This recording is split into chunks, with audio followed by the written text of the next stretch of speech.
அனைவருக்கும் வணக்கம். ராதே கிருஷ்ணா. ஸ்ரீ கிருஷ்ணமயாஜோரத்தில் மேஷம் முதல் மீனம் வரை இருக்கக்கூடிய எல்லா ராசிகளுக்குமான குரு பயிற்சி பலன்கள் பார்த்துக்கிட்டு இருக்கோம். அந்த வரிசையில் இன்னைக்கு நம்ம பார்க்க இருப்பது கும்ப ராசிக்கான குரு பயிற்சி பலன்கள். ஜென்மத்தில் சனி இருந்து மாறிட்டாரு, பாத சனியாக போயிட்டாரு அப்படின்னாலும் அந்த ரிலீஃப் கிடைக்காத அளவுக்கு ராகு மறுபடியும் வந்து ஜென்மத்தில் உட்காந்துருக்காரு கும்பராசிக்கு. ராகுனுடைய நட்சத்திரமான சதயம் அது உள்ளே இருக்கு. சனி சொந்தக்காரர் தான், அதாவது சனியினுடைய சொந்த வீடு தான் கும்பம். அப்போ இந்த ரெண்டு கிரகமும் நமக்கு என்ன கெடுதல் பண்ண முடியும்னா பண்ண முடியும். ஏன்னா ரெண்டு பேருமே பாவிகள். நீங்க கொஞ்சம் அதிகமா ஒர்க் லோட் எடுத்துக்கக்கூடிய ஒரு ராசி. கும்பராசிக்காரங்க சும்மாலாம் இருக்கவே மாட்டாங்க. அவங்க வாழ்க்கையை அவங்க சும்மாவே இருக்க விடாது, ஓட வச்சுக்கிட்டே தான் இருக்கும். அதுக்கேற்ற மாதிரியான பொருளும் ஈட்டுவார்கள். அது பாசிட்டிவான விஷயம் தான். கும்பராசிக்காரர்களுக்கு மேக்சிமம் பொருளாதாரத்தினால அவங்க கஷ்டப்படுறாங்க அப்படிங்கிறதுலாம் இருக்காது. ஆனால் கஷ்டப்பட்டு பொருளாதாரம் மீட்டக்கூடிய ஒரு ராசி தான். ஸோ சனியும் ராகும் என்ன கெடுதல் நமக்கு பண்ணிட முடியும் அப்படின்னு நம்ம நினைக்கக்கூடும். கோச்சாரப்படி 2க்குரிய குரு 6ஆம் இடத்துக்கு சென்று உச்சமாகிறதுனாலே அதிக கடன்களையும் என்ன சொல்றது, ஒரு மாதிரி ஹெல்த் இஷ்யூஸையும் ஃபேஸ் பண்ணக்கூடிய அமைப்பு வந்து உங்களுக்கு ஆல்ரெடி இருக்கு குரு உச்சமாகிறதுல.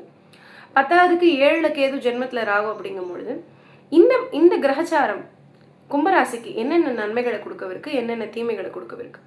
மாணவர்கள்லேருந்து வயதான வரைக்கும் எல்லாருமே இந்த டைமில் எப்படி இருக்கணும், என்னென்ன ப்ரிகாஷன்ஸ் பண்ணிக்கலாம், பரிகாரங்கள் தேவையா, சுச்சுவேஷன் எப்படி இருக்குது, அதுதான் இன்றைக்கி நம்ம டீட்டெயிலாக பார்க்க போகிறோம். கும்பராசியை பொறுத்த வரைக்கும் ஏற்கனவே சொன்னது மாதிரி தான். ஜென்மத்தில் ராகு, 7ஆம் இடத்துல கேது, 6ல் 5ல் இருந்த குரு ராகுவை பார்த்துட்டு இருந்தது ஒரு பாசிட்டிவான விஷயம், நல்ல விஷயங்கள் நடந்திருக்கும். ஆனால் இப்போ அவரும் கொஞ்சம் அன்ஃபேவரபுளாக 6ஆம் இடத்துக்கு போகிறாரு. அதே போல் 2ஆம் இடத்துல சனி அமர்றாரு. ஸோ இது எல்லாமே கொஞ்சம் டஃப்பான சுச்சுவேஷனை தான் கும்பத்துக்கு கொடுக்க போகுது. கும்பத்தை பொறுத்த வரைக்கும் பார்த்தீங்க அப்படின்னா மாணவர்களுக்கு இந்த வருடம் கொஞ்சம் பாசிட்டிவாக இருக்குன்னு எடுத்துக்கலாம். ஏன்னா 6ஆம் இடத்துல குரு போய் உச்சமாகுது அப்படிங்கிறது போட்டிகளை வெல்லக்கூடிய அமைப்பு அப்படிங்கிற மாதிரி வந்துடும்.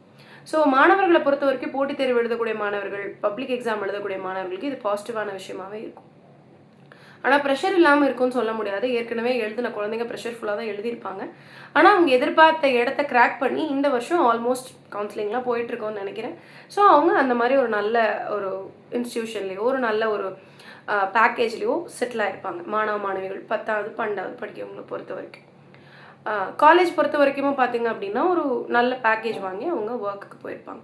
ஸோ மாணவர்களை பொறுத்த வரைக்கும் ப்ரெஷர் கண்டிப்பாக இருக்குது, நான் இல்லைன்னு சொல்லவே இல்லை. ரொம்ப டஃப்பான டைமில் தான் எக்ஸாமுமே எழுதியிருப்பீங்க. ஆனாலும் முன்னேற்றம் கண்டிப்பாக இருக்கிறது. மாணவிகளை பொறுத்த வரைக்கும் ஓகே, மேனேஜபிள். ஒரு 60% ப்ளஸ் நல்ல மார்க்கே கொடுத்துடலாம். எதிர்பார்த்தது முழுசாக கிடைக்கலனாலும் நல்ல ஒரு பொசிஷனில் உட்காரக்கூடிய தன்மை தான் மாணவிகளுக்கு இருக்குது. அடுத்தபடியாக வேலைக்கு செல்லக்கூடியவர்கள். ஸோ வேலைக்கு செல்லக்கூடியவர்களுக்கு பார்த்தீங்க அப்படின்னா வேலை பளு வந்து ரொம்ப கூடும். பார்ட்னர்ஷிப் பிஸ்னஸ் வந்து அவ்வளோ ஹெல்ப்ஃபுல்லாக இந்த பீரியடில் இல்லை. ஸோ இது ரெண்டுமே நீங்கள் ஞாபகம் வச்சுக்கணும். உங்களுக்கு தேவைங்கிற காசு உங்கள் கைக்கு வரும், ஆனாலும் அளவாக தான் வரும். ஸோ வேலையை பொறுத்த வரைக்கும் பயங்கரமான ஹைக் இருக்குமா, ப்ரமோஷன் இருக்குமா அப்படின்னா வேலை பளு வேணால் கூடும். அகெயின் ப்ரமோஷன் கிடைக்கும், ஆனால் ஹைக்கு டிலே பண்ணுவாங்க. அல்லது உங்களுக்கு கொடுக்குற ஹைக்கு ஏதாவது ஒரு காரணமாக, நீங்கள் ஏற்கனவே வாங்கின கடனாக இருக்கலாம், இல்லை டேக்ஸ் விஷயமா இருக்கலாம். இந்த வருஷம் வர்ற ஹைக்கு வித் ப்ரமோஷன் உங்களுக்கு வேலை பளு மட்டும் கூறியிருக்கும், ப்ரமோஷன் மட்டும் கிடச்சிருக்கும்.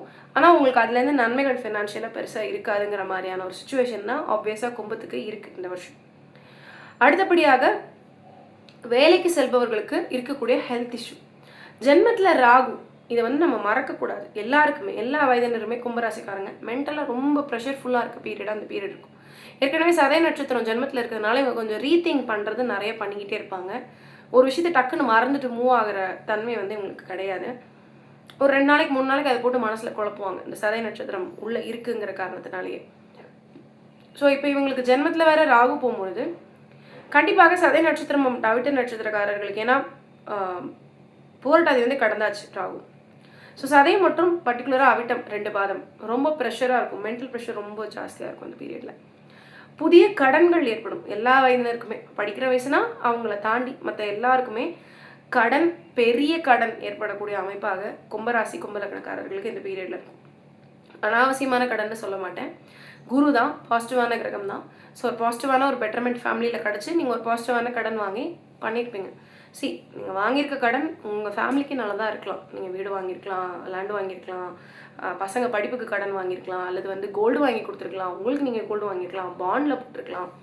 ஸோ இதெல்லாம் பாசிட்டிவ் தான். ஆனாலும் அந்த கடன் அப்படிங்கிற ஒரு சுமை வந்து இன்னொரு 1 வருடம் உங்கள் தலையில் இருக்க தான் போகுது. இது பாசிட்டிவான விஷயம் தான் அப்படிங்கிறதுனால இதனால் நீங்கள் ரொம்ப ரீதிங்க் பண்ணி உங்களோட தூக்கத்துக்கு எடுத்துக்காதீங்க அப்படிங்கிறது என்னோட அட்வைஸ். பாசிட்டிவான கடன் தான். ஷேர் மார்க்கெட்டில் மட்டும் வெளியிலேருந்து கடன் வாங்கி பர்டிகுலராக 3வது மனிதர்கள் மூலியமாக கண்டிப்பாக இன்வெஸ்ட் பண்ணக்கூடாது. அதுக்கான சான்ஸ் உங்களுக்கு கிடைக்கும். பட் அந்த மாதிரி பண்ணாதீங்க.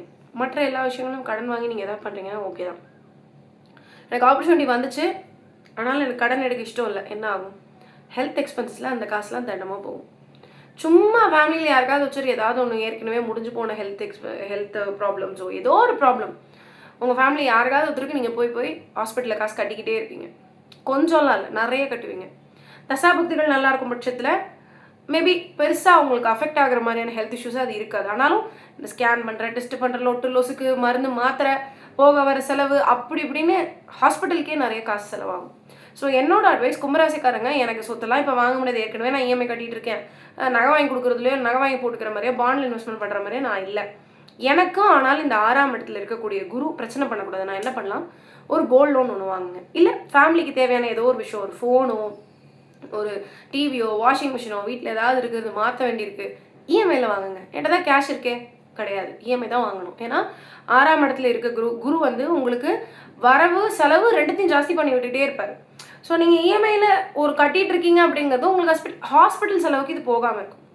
இன்னொரு விஷயம், பந்துகளால் கூட பிறந்த எல்டர் சிப்ளிங்னாலையும், பந்து அப்படின்னா ஃபேமிலி ஃப்ரெண்ட்ஸ் ரிலேஷன்ஸ், இவங்கனாலையும் ஃபேமிலிக்குள்ளே தேவையில்லாத தகராறு வரும்.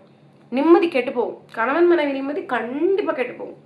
ஸோ அடுத்தவங்களுடைய பேச்சுக்கும் வேற எனக்கு ரொம்ப பிடிச்சவங்கங்க என் அக்கா என் அண்ணா சொல்கிறாங்க, காலிலே வாங்காதீங்க.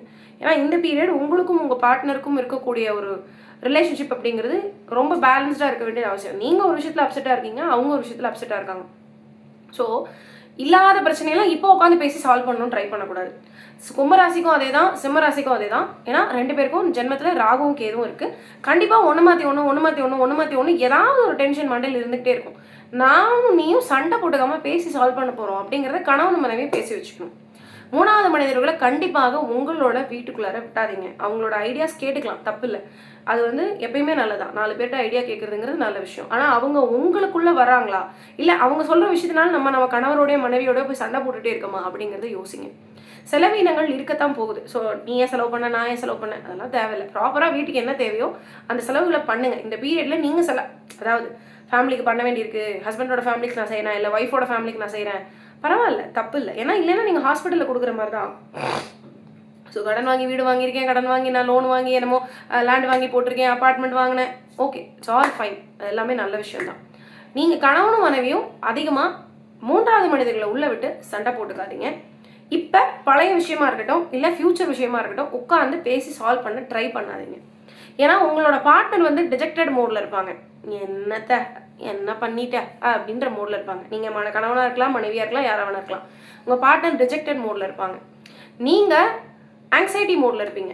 அடுத்து என்ன பண்ண போகிறோம், இப்படி ஆயிடுச்சு, அப்படி ஆயிடுச்சு, அப்போ அதை விட்டனே, இப்போ இதை விட்டனே, இந்த சான்ஸ் இப்படி போயிடுச்சு, அந்த சான்ஸ் அப்படி போயிடுச்சு, அப்போ அது பண்ணியிருக்கலாமா, இப்போ இதை பண்ணியிருக்கலாமா, ஃப்யூச்சரில் இது இப்படி பண்ணால் சரியாயிடுமா, இப்போ இருக்க லோனை வச்சுட்டு நான் எப்படி இதெல்லாம் பண்ணுவேன், இப்படி உங்களுக்கு பாஸ்ட் ஃப்யூச்சர் அப்படி இப்படின்னு போட்டு ப்ரெசண்ட்டை இழந்துடாதீங்க. தொடர்ந்து வீட்டில் வந்து சயனிச்சிருக்கக்கூடிய ரங்கநாதர் வழிபாடு வந்து தொடர்ந்து பண்ணுங்க. பெருமாள் வழிபாடு எப்பயுமே ராகு கேதுவை அடக்கக்கூடிய ஒரு தன்மை அல்லது அது பாசிட்டிவாக மாற்றக்கூடிய தன்மை அப்படிங்கிறது குருக்கும், அதாவது புதனுக்கு மட்டும்தான் உண்டு. குரு கூட அவர் கெட்டு போய் தான் மாற்றுவார். புதனால் மட்டும்தான் அவங்க கண்ட்ரோலாக இருப்பாங்க. புதன் என்பவர் பெருமாள். உங்களுக்கு 5ஆம் அதிபதி பெருமாள், 9ஆம் அதிபதி வந்து சுக்கிரனா வர்றதுனால தாயார். ஸோ கண்டிப்பாக ரங்கநாதர் திருவடியிலே வந்து லக்ஷ்மி இருக்கிற மாதிரியான ஒரு ஒரு விக்கிரகமோ அல்லது ஒரு ஃபோட்டோவோ வீட்டில் வச்சு கண்டிப்பாக வழிபாடு பண்ணிகிட்டே வாங்க. இது வந்து உங்களுக்கு பெரிய மாற்றங்களை கணவன் மனைவி உறவு நிம்மதியில் உங்களால் கண்டிப்பாக பார்க்க முடியும்.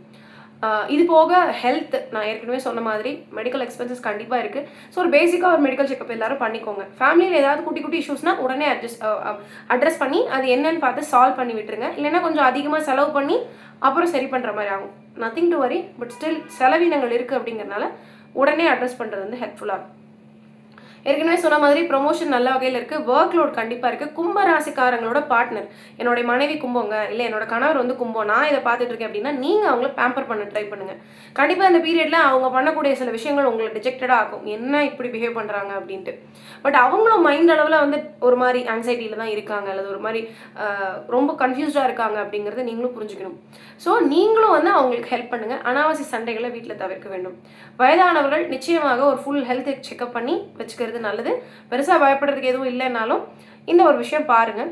பூர்வீக சொத்துக்கள் இது வரைக்கும் வந்து எதிர்பார்த்துட்டு இருக்கீங்க அப்படின்னா, ஒரு 45 வயசுக்கு மேலே உங்களுக்கு அந்த சொத்து வந்து சால்வ் ஆகி உங்கள் பக்கம் கேஸ் வின் ஆகி சொத்துக்கள் உங்களை வந்து சேரக்கூடிய அமைப்பு அப்படிங்கிறது 45 வயதிற்கு மேலே இருக்கக்கூடிய எல்லா கும்பராசிக்காரர்களுக்கும் இந்த டைமில் முயற்சி பண்ணிங்கன்னா கண்டிப்பாக. பரிகாரம் அப்படின்னா ஏற்கனவே சொன்ன மாதிரி ரங்கநாதனுடைய வழிபாடு தொடர்ந்து பண்ணணும். கணவன் மனைவி வந்து சேர்ந்து கோயிலுக்கு சென்று வருவது, இந்த ரங்கநாதர் கோயிலுக்கு சென்று வருவது, அல்லது வீட்டில் ரங்கநாதர் வச்சு பூஜை பண்ணுறது அப்படிங்கிறது குடும்ப நிம்மதிக்கு ரொம்ப ரொம்ப ஹெல்ப்ஃபுல்லான விஷயமா இருக்கும். ஹைக்கு ப்ரமோஷன் இருக்குன்னு ஏற்கனவே சொல்லிட்டு அதை கரெக்டாக நீங்கள் பிளான் பண்ணிக்கிட்டீங்கன்னா போதுமானது. ஹைக் ப்ரமோஷன் இருக்குதுன்னு என்னால் ஏன் பூஸ்ட் பண்ணி சொல்ல முடியல அப்படின்னா, அதுக்கேற்ற மாதிரியான ஒர்க் லோடும் இன்னொரு பக்கம் செலவினங்களும் உங்களுக்கு ஈக்குவலாக தான் ரைஸ் ஆகிட்டு இருக்கு. ஸோ உங்களுடைய லைஃப் பேலன்ஸில் பெரிய வித்தியாசங்கள் வந்து ஒன்றும் இருக்க போகிறதில்ல. ஸோ இதை வந்து நீங்கள் அண்டர்ஸ்டாண்ட் பண்ணிக்கிட்டீங்க அப்படின்னாவே பாதி பிரச்சனை முடிஞ்சது. என்னுடைய அட்வைஸ், ராகு ஜென்மத்தில் இருக்காரு, 2027 ஸ்டார்டிங் வரைக்குமே ராகு ஜென்மத்தில் தான் இருக்காருங்கனால ஒரு எமித்திஸ்ட் ரா ஸ்டோன் உங்களோட ஒர்க் டெஸ்கில் வச்சுக்கிறதோ அல்லது ஒரு பிரேஸ்லெட் மாதிரி ரெகுலராக வேர் பண்ணிக்கிறதோ ரொம்ப ஹெல்ப்ஃபுல். நீங்கள் ரிங்காக வேர் பண்ணீங்க அப்படின்னா உங்களுக்கு அந்தளவுக்கு ஸ்கின்ல டச் ஆகாது. ராகு எப்போல்லாம் சந்திரன் மேலே இருக்காரோ அல்லது ராகு சந்திரனோடய இருக்கக்கூடிய ஜாதகாரங்களுக்கு ஸ்கின்ல டச் ஆகிற மாதிரி I will ask them to wear amethyst. So bracelet போடுறது அதுக்கு ரொம்ப ரொம்ப ஹெல்ப்ஃபுல்லாக இருக்கும். இது உங்களுடைய ராகுவை பாசிட்டிவாக ஆக்டிவேட் பண்ணும். ஸோ நீங்கள் நிறைய விஷயங்கள் ஃபியூச்சரிஸ்டிக்காவோ இல்லை ஏதோ யோசிக்கிறீங்க அப்படின்னா அதை வந்து சால்வ் பண்ணி பெட்டரான சுச்சுவேஷன்ஸுக்கு போகிறதுக்கும் இதே ராகு உங்களுக்கு ஹெல்ப்ஃபுல்லாக இருப்பார். அதனால் கண்டிப்பாக ஒரு எம்டி ஸ்டோன் வாங்கி போட்டுக்கும். மற்றும் ஒரு காணொளியில் உங்களை சந்திக்கும் வரை உங்களிடமிருந்து விடைபெறுவது உங்களுடைய ராஜலட்சுமி நாராயணன். நன்றி. ராதே கிருஷ்ணா.